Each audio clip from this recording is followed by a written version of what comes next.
Pour augmenter leur pactole, les riches ont mis des stratégies en place pour défendre leurs intérêts, et ce, sur le dos des plus pauvres. Car comme le disait l'autre, pour qu'il y ait quelques riches, il faut des millions de pauvres. La classe dominante est au courant et les Aponte ou Glasenberg sont plus qu'au courant que leur fortune s'est construite sur l'exploitation pour la vie du prolétariat mondialisé. Cette vidéo est la deuxième dans le thème. Si vous n'avez pas vu la première, je vous invite à cliquer ici avant de revenir sur celle-ci. Même si on peut les voir de manière indépendante, vous suivrez mieux le fil rouge.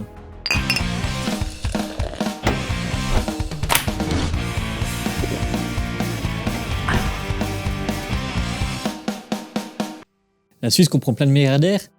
Et alors, mis à part qu'on les attaque quand on est très jaloux d'eux et qu'on pleure chaque jour de ne pas être milliardaire, est-ce vraiment un problème que la fortune de certains explose? On va voir désormais le revers de la médaille. Toute cette appropriation de la richesse a des conséquences, et on en est toutes et tous victimes. Un élément qui revient régulièrement dans l'histoire moderne de la Suisse, ce sont les mesures d'austérité. Sous prétexte d'un déficit qui deviendrait trop important, la Confédération applique régulièrement des coupes dans tous les domaines. Une partie du déficit public, qui en passant est largement exagéré, on n'a pas besoin de faire des mesures d'économie, est due à des allégements fiscaux qui ont profité aux plus riches. Cela a été relevé par Sébastien Gay, professeur en histoire. Et cette année et les années suivantes, nous allons vivre des mesures d'austérité les plus violentes que la Suisse a connues. Alors, tout d'abord, permettez-moi de vous corriger. Il ne s'agit pas d'austérité ni d'un paquet d'épargne. C'est pas moi qui le dis. Il s'agit vraiment d'un paquet d'allègements parce que tout ce qu'on fait, c'est freiner la croissance des dépenses d'1%. Même si la présidente de la Confédération, Karine Keller-Sutter, ne les assume pas, ce sont bien des réductions qui vont avoir des conséquences visibles pour nous. On voit d'ailleurs de nombreux secteurs s'inquiéter de ces coupes. Il n'y a plus un rond au château, on économise les torches, c'est la consigne. C'est la consigne pour les larbins, pas pour nous. Alors on fout les larbins dans le noir pour éponger le déficit? Avec le boulot de cons qu'ils ont, ils s'endorment comme des masses, ils n'ont pas besoin de lumière. De toute façon, ils savent pas lire.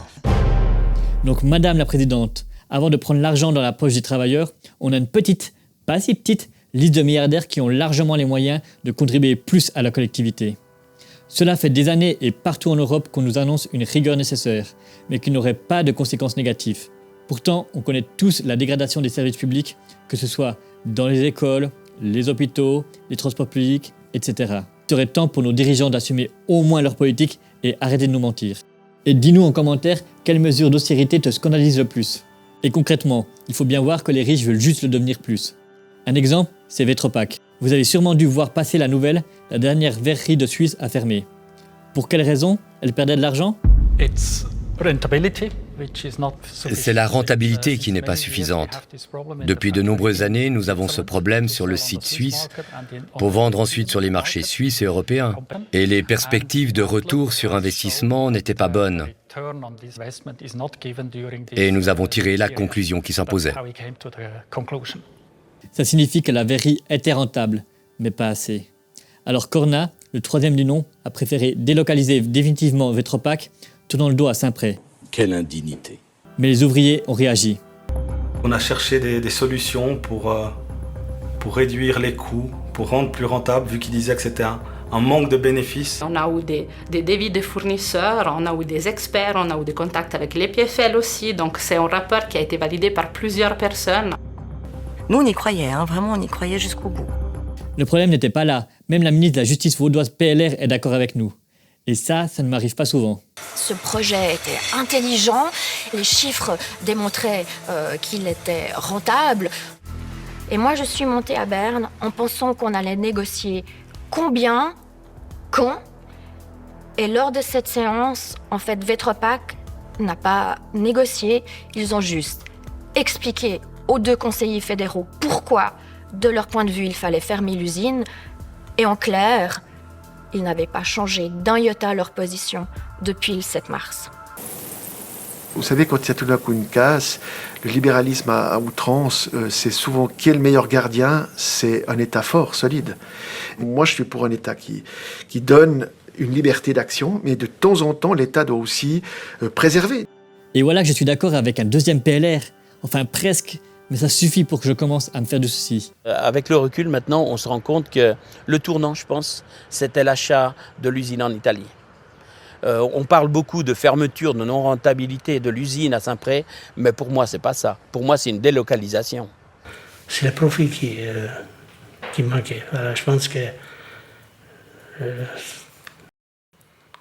Donc on a vu avec Vauville, on a vu avec Bullard. Et ils ont déplacé, pourtant Bullard, elle tournait bien, hein. Mais ils ont déplacé la fabrication en Autriche. Pourquoi? Parce que l'Autriche, il y avait plus de marge, plus de rentabilité. Mais du coup, concrètement, qu'est-ce qui s'est passé? C'était pas des vraies négociations en plus au début. C'est aussi pour ça, c'était la troisième revendication de la grève, c'était avoir des vraies négociations. C'était que des cacahuètes qu'ils donnaient. Au début, il y avait 80 personnes qui partaient avec un salaire ou les autres avec rien. Et là, ils ont été choqués.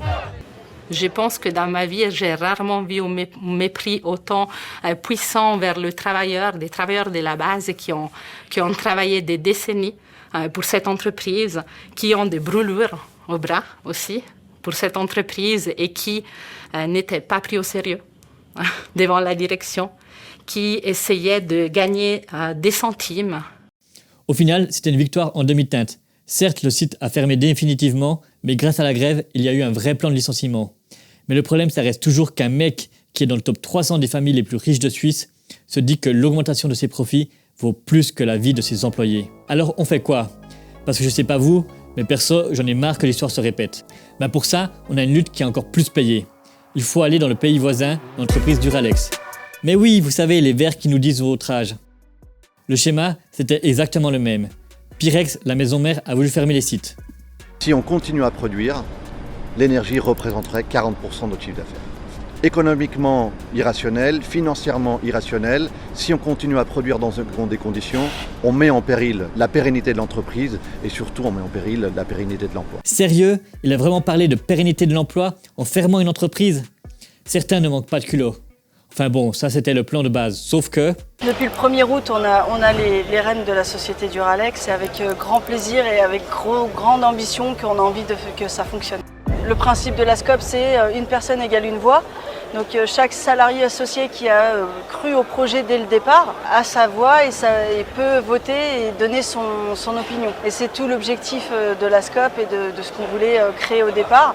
Et puis surtout que, en fait, l'argent que dégage la société Duralex, les bénéfices qui sont dégagés, puissent être récupérés et répartis entre les salariés et non plus aspirés par les éventuels actionnaires. Et oui, on n'a pas besoin des patrons. Les coopératives, ça fonctionne. Et dès le moment où les gens qui ne bossent pas ne réclament plus l'argent qu'ils devraient gagner, juste parce qu'ils avaient de l'argent, les gens qui bossent, ils peuvent être payés. Et ça suffit. Il suffit d'exproprier les patrons. On va avoir nos moyens de production, on en a marre des riches. À défaut de couper les têtes, on peut au moins les faire payer, non? Certains d'entre eux ont d'ailleurs la même idée que nous. Ça doit commencer par quelque chose de très simple et c'est taxez-moi, taxez les riches. Bon d'accord, ils sont pas tous comme ça, mais ça mérite d'être noté. Nos cousins les singes, ils se font des séances de déparasitage. Mais c'est pas trop légal de manger nos parasites à nous. Alors qu'est-ce qu'on fait? Dans l'histoire, on a pas mal de pistes. Premièrement, on les oblige à payer des impôts. Ça paraît tout con, mais c'est la première grande avancée qu'il y a eu. Et la Suisse est pionnière dans le domaine. En effet, à la fin du 19e siècle, Bâle-Ville, Bâle-Campagne et Soleure introduisent un impôt progressif sur le revenu. Ça nous paraît logique aujourd'hui, mais l'idée de répartir les richesses n'est pas arrivée par magie, et ce système, on peut encore l'améliorer. Augmenter les impôts pour les personnes qui en ont les moyens, et là forcément, on va nous répliquer que si on le fait, ils vont se barrer. Certes, une petite classe d'ultra-riches est relativement mobile, mais la grande majorité des millionnaires sont attachés à un endroit parce que c'est là qu'ils ont leur cercle. Et c'est ces cercles, ces lieux de rencontre qui sont le cadre social de ces gros bourges. Genève, Zurich, Stade, c'est aussi ça. C'est d'ailleurs ce que dit cet article. Les élites peuvent être mobiles en principe, mais souvent leur capital social ne l'est pas. Les réseaux sociaux, professionnels et commerciaux ne sont pas des propriétés individuelles qui se déplacent avec un déménageur. C'est pour ça que des millionnaires vivent encore à New York ou en Californie, alors que fiscalement, le Texas est plus attrayant. Donc oui, taxons les riches. Mais ce n'est pas suffisant. Si vous avez un dégât des eaux, vous pouvez prendre un seau et jeter l'eau par la fenêtre, mais tant que personne n'a fermé le robinet, on risque de passer notre vie avec un seau à la main. Là c'est pareil, on peut redistribuer les richesses, mais on peut aussi empêcher qu'on nous en vole. Ce qu'il faut bien comprendre, c'est que tous ces gros capitalistes, c'est pas juste qu'ils ont travaillé beaucoup et que leur coffre s'est rempli à la pique-sous. Leur argent, ils l'ont parce qu'ils détiennent les moyens de production. Et c'est là tout l'enjeu. Parce que c'est le travail qui crée la richesse. C'est nous qui le faisons. Dans les usines, sur les chantiers ou en tapotant sur le clavier d'ordinateur. Sauf que s'il n'y a plus d'usine ou de bureau, on a un problème.